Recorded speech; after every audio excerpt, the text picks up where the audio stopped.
कांग्रेस की रहनुमा और रुकन पार्लियामेंट प्रियंका गांधी और ने LPG और ईंधन की बढ़ती हुई कीमतों पर सख्त तशवीश को इजहार करता हूँ कि वज़ीर आज़म नरेंद्र मोदी अवाम न किसी किस्म की रिलीफ पहुँचाण और उनके शाना बशाना खड़ा रहनुमा नाकाम हो गया है। प्रियंका गांधी और ने रियासत केरला का शहर कोलम में एक अवामी इज्तिमा नाल खिताब करता हूँ कि LPG और ईंधन की कीमत मुझ ज्यादा बढ़ रही है, जिस नाल तिजारत और रोजमर्रा की जिंदगी सख्त मुश्किल होती जा रही है।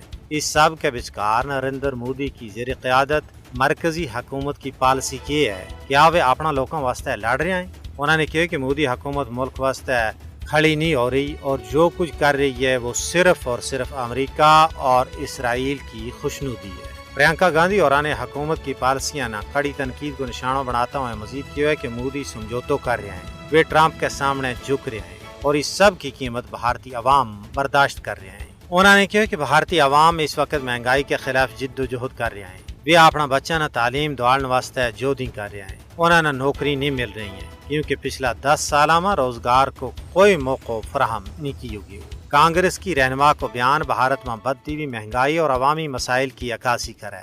LPG और ईंधन की कीमतों में मुसलसल वाधो वाकई आम आदमी वास्ते एक बड़ो चैलेंज बन चुकी है, जिस नाल न सिर्फ घरेलू अखराजात बढ़ रहे हैं बल्कि कारोबारी सरगर्मी भी मुतासर हो रही है। मजमूई तौर पर यो बयान एक अहम अवामी मसला की निशानदेही करे, लेकिन मोदी ना के फिक्र उसना अंबानी जैसा संगी राजी रहना चाहिए। बेशक अवाम पाई पाई के मुहताज ही क्यों ना हो जाए।